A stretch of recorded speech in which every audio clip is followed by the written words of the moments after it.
Hey guys, and welcome to another episode of Federico Talks Watches. Today, I wanted to discuss a pretty interesting topic, and one that I feel that there's a lot of confusion on, and that is authorized dealer versus gray market dealer. Where should you guys buy? Now, little disclaimer here, I did used to work for a few authorized dealers, and then I went on to work for brands. So we don't really love the gray market dealers in my side of the business. However, I'm going to try and be as impartial as I can and tell you guys some of the pros and cons of both. Now, before we get started, a quick wristwatch check. I'm wearing my 16610. It's a Rolex Submariner pre-ceramic. And I haven't worn this in a while. I did a review on it with TGV a few days ago. You guys should go check it out on his channel. Anyway, so what is an authorized dealer? Now, an authorized dealer is a store, could even be a website, but usually a store that is authorized by the brand to carry their product. So they're usually also authorized to sell it, to service it normally, and you get a full warranty with the purchase from an authorized dealer. And also, should you have any problems, you can usually go to an authorized dealer and they have the power and the backing from the brand to handle any issues you may have. What is a gray market dealer? Now, a gray market dealer is basically anybody who is selling the product, any brand, any watch that the brand did not authorize for them to sell. Now, just because they're not authorized doesn't mean it's illegal. That's a very different thing. It just means that the brand, does not offer this website, person, or store any service or any backing. And they could sell for, they're allowed to sell it. It's just, they're not a quote-unquote authorized dealer, so none of those extra perks that I mentioned. So, here's another important topic that I think people don't talk enough about when they're discussing authorized versus gray market, and that is, where do these guys get their watches, right?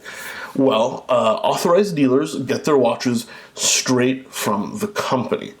So they call Rolex once a month, or Rolex calls them, guys, I need 2 subs, 5 date just, and Rolex ships them, or whatever brand ships them the product, right?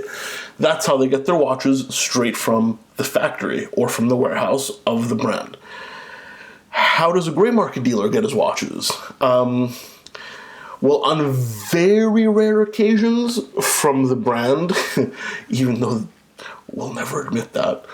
However, honestly, most of the time, not from the brand at all. They usually get it from something called closeouts, which is when a jewelry store, and it can be a jewelry store from anywhere around the world. So this gray market dealer could be in the US and the closeout could be in Israel, which actually happens a lot, believe it or not. So when a jewelry store has a closeout, it's when they are either having cash flow problems, or they're going out of business, or they just need to, they need to liquidate their stock fast. So what do? The margin on a piece is, let's call it 40%, just for fun. They'll sell it to the gray market dealer for 40% or 39%, so they'll either not make a profit at all, just get their money back, or make a very, very tiny profit, and the gray market dealer will have stock. Now, you guys say, Federico, why would they sell them for no profit? Guys, you have no idea, okay? When you have cash flow problems and you have 100 watches in stock, you'll sell 7 or 8 of them at cost or below cost to make ends meet. It happens way more than you guys would think. And there's another way gray market dealers, or rather not gray market dealers, but dishonest gray market dealers get their watches. They buy them used. Used, polish them up, fix them up, and try and sell them as new. This also happens quite a bit. Real papers, real boxes, fake boxes. It does happen quite a bit. Now, I'm not saying all gray market dealers do this, but I've seen it before. It does definitely happen, and, just watch out. Another little issue with these, pieces in stock is, that they have in stock is they don't necessarily come from the factory, right? So you have no idea how old the piece is. So one of the cons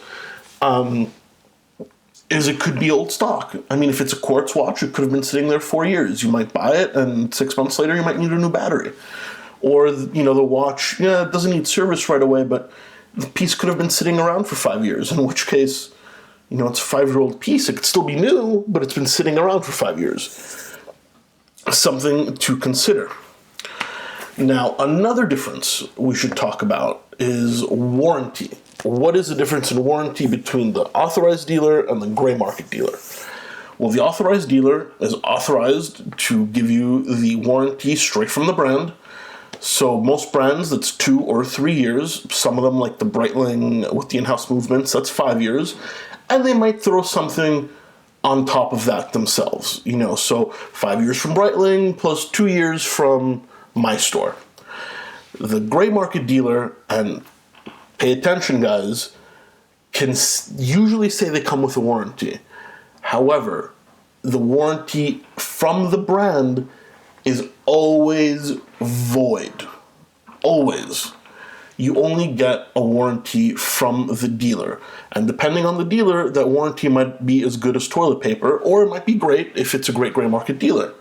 All depends on reputation, right? This is all based on reputation. But if you buy from a gray market dealer, and I'm sitting in headquarters, let's say I work for Rolex, and you're like, oh yeah, this is under warranty, and you send it to me, and I'm like, oh, well, this wasn't purchased from an AD, sorry, we're charging you. So just keep that in mind. A lot of gray market dealers say, oh yeah, full warranty. It's the warranty from them, from their watchmaker, not from the brand. Once again, this might not be a big problem, but a lot of people don't know this, so I just want you guys to be aware. The brand has nothing to do with the gray market. What else? And usually another difference is location. Most authorized dealers have a physical location. Should you have a problem with the watch, you can walk in, speak to their watchmaker, speak to a manager, say how dissatisfied or satisfied you are. They'll take care of you right there. It's a brick and mortar location. They're not running away. A lot of gray market dealers don't have physical locations. They're websites, and I won't mention which ones, but you guys know who I'm talking about. So sometimes getting your problem solved is a little bit harder because you can't just walk in. Now, guys, I know it sounds like I've been kind of bagging on the gray market. That's actually, yes, it does sound like that. But what I really meant to say is it's all about reputation. Personally, if the discount is as good from the authorized dealer as the gray market dealer, if the prices are the same, there's no reason to buy gray market at all. If the prices aren't the same, but they're similar, I'd always try and buy authorized, personally. But you know what? If you got a killer deal on the gray market, I'm not telling you not to do it. I'm just saying, do your research. Reputation is everything. Authorized dealers, you don't usually have a problem. They're backed by the brand. Gray market dealers, there's a ton of great ones. I mean, a ton of great gray market dealers. I've bought from them before. I've worked with them before. But they're not backed by the brand. So you have to do a little bit of research because, and excuse my language, you guys could get screwed, right? So reputation matters way more on the gray market than it does on an authorized dealer. So guys, to recap, be aware. The stock comes from different places. The warranty is only valid from an authorized dealer. And most importantly, reputation is everything. Now, these are the main differences. Once again, there's a lot of great gray market dealers, just like there's a lot of bad authorized dealers out there. It's up to you to weigh the pros and cons. But if you honestly ask my advice, I say go authorized more often than not. All right, guys, thank you so much for sticking around for a shorter episode of Federico Talks Watches. Please give this video a like if you enjoyed it. It really does help and it motivates me. And hit that subscribe button, because I'm going to come up with a lot more content recently. And, before I forget, let me thank all you guys. I just recently hit 2,000 subscribers, which is a huge milestone for me. It's pretty quick, too, just under 30 days. So I want to thank all the viewers out there for the support. And, keep hitting that subscribe button. All right, guys, thank you so much, and I'll see you in the next one. Take care.